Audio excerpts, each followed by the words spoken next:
आपल्यावर जो काही अतिवृष्टीचा ताण आला त्यामुळे थोडंसं बजेट आपलं अडचणीत आहे, या सगळ्या गोष्टी असल्या तरी शेतकऱ्यांना कर्जमाफी द्यायची या संदर्भात आपण निर्णय हा घोषित केलेला आहे।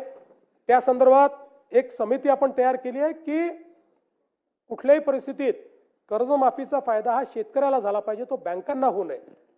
आणि कर्जमाफी झाल्यानंतर आपण बघा, आता एक प्रकारे ही परिस्थिती पण कुठेतरी विचारणीय आहे की आपण 17ला कर्जमाफी केली, आपण 20ला कर्जमाफी केली, तरीही आपला शेतकरी हा आज कर्जमाफी मागतोय।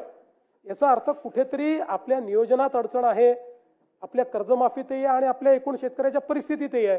आणि म्हणून एकदम याच्यावर उपाययोजना येणार नाही, पण हळूहळू टप्प्याटप्प्याने काय उपाययोजना करता येतील आणि मग त्या उपाययोजनेतला एक भाग म्हणून कर्जमाफी, अशा पद्धतीने ही समिती काम करते।